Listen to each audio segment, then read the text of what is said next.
the defending Big Ten West champs. Okay. All right. I'm going to do it. I know I did after the call out. After the call out, I'm shook. All right. So we're going to start with the Northwestern Wildcats, and deserving because they went 7-2 overall, 6-1 in all their Big Ten action. We got to see this Wildcats team be a little bit frisky in that Big Ten championship game. It was kind of exciting, but we got a lot of exit from this squad. The turnover is pretty significant, including the defensive coordinator that had been there for a long time and really helped build up that group. Only 4 starters back on the defensive side. Offense losing a ton too. It's so cool because at Northwestern, we've got one of the most exciting young defenders in the entire country in Brandon Joseph. Dude is an absolute stud.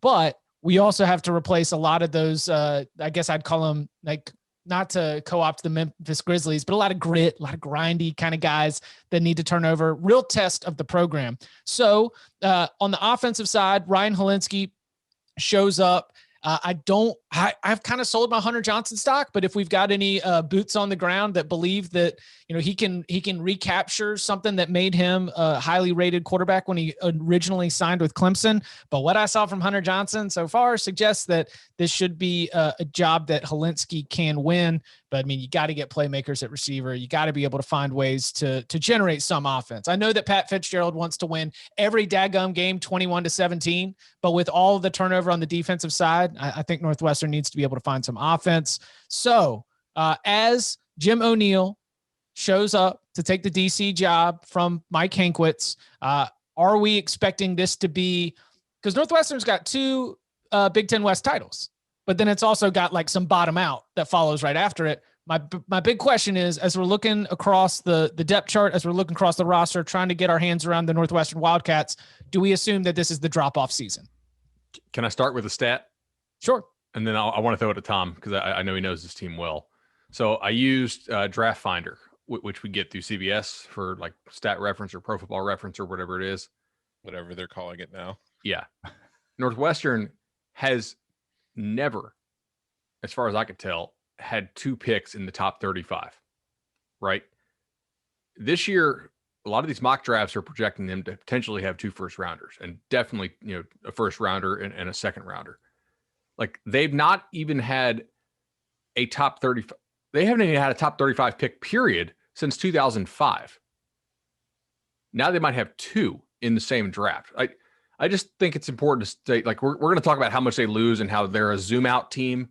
If like my term, if you have to zoom out a whole bunch on the graphic you made, because they stand out so damn much compared to their competition as far as the experience they bring back. But they also don't typically lose difference makers like this, because Northwestern does not produce high level NFL talent like this. So this is not a normal, situation. And I think this is a team that normally wins based on not making mistakes and being experienced and having a lot of guys who are 4th and 5th year dudes. In fact, this is the first time that the DB they're losing, they've never had a guy go 3 and out at Northwestern. This is the first time under Pat Fitzgerald that it's happening. So, like, this is some circumstances that are just a little bit weird. I fell down that rabbit hole this morning, and I'll throw it to Tom. I will say one of the 2 players that is gone and will be a first-round pick did not play last year. He opted out of the season. So Slater didn't play last year. So losing him is huge, I think. But I thought losing him was huge before last season too, and it didn't really have a huge impact on him. I do think that this is going to be a very interesting spring, and it's going to be a very interesting, I don't know if test is the right word, but it could be a test of the program that Pat Fitzgerald has built, because, like you were just going over, but they're losing a lot of key players, and it's the kind of talent that they haven't really had. They've had NFL draft picks in recent years, but they don't have guys who are projected in the first round. And it's like, I did my mock yesterday, and I had Slater in the top 10. And I had Greg Newsome going, I think, at 19 or 18, somewhere in that range. So they're 2 very good players, but that's not all they're losing. And then they're losing Mike Hankwitz, who has been the defensive coordinator there, who, and Northwestern has had very strong defenses year after year after year, and he's been there forever. So now in the last couple of years, we've seen Mike Bajakian come in as a new offensive coordinator. This year, O'Brien's coming in as a new defensive coordinator. There's a whole lot of change on the roster as far as key players moving on. You're going to have a new athletic director, as Jim Phillips, the athletic director at Northwestern, has moved on to take over the commissioner job in the ACC.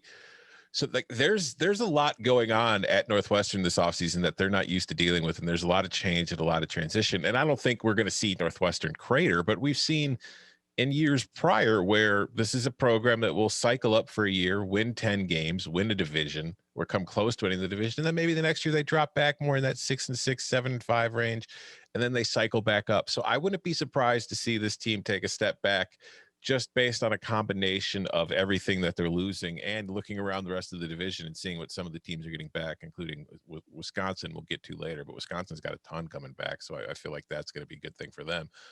So I think we're going to see a step backward. I think a division title is probably not in the cards this year, but then again, it is Northwestern and they do tend to overdo the expectations. So for me this spring, I think it's just about getting to know the new defense, new defensive scheme, seeing if it's really going to be that drastic of a change from what they were doing. I'm assuming not. I think that Pat Fitzgerald is probably looking for somebody who could, do similar things. So there's not a big change.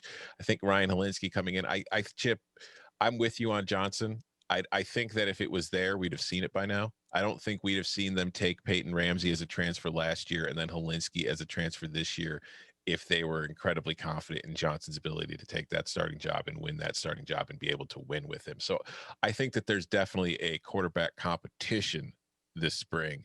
I just don't know how open that competition truly is. I think Helinski's there to be the starter in 2021.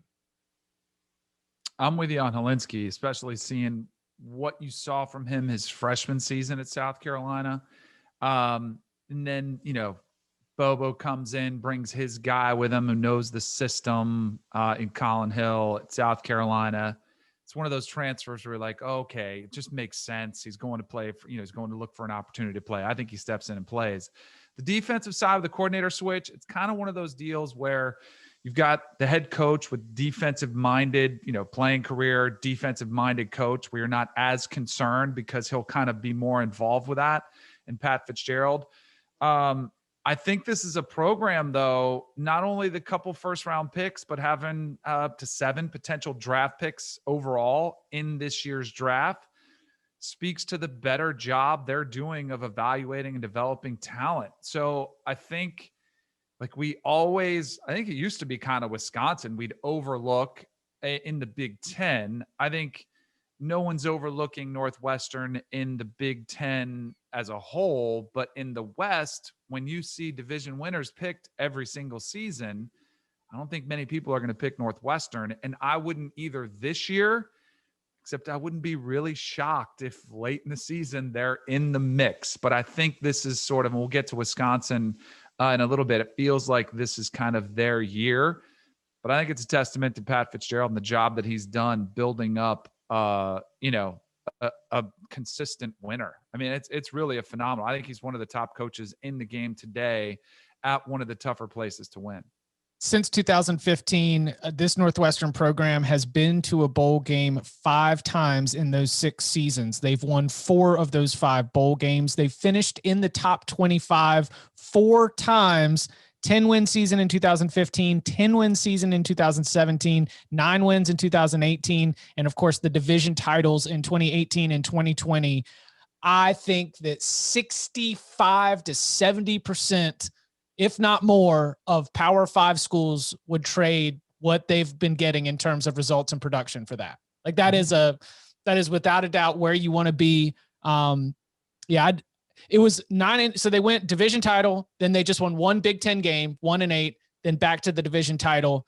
But to actually, look at it from a bigger picture point of view, and obviously since Pat Fitzgerald's been there since 2006, I think you've got to do that.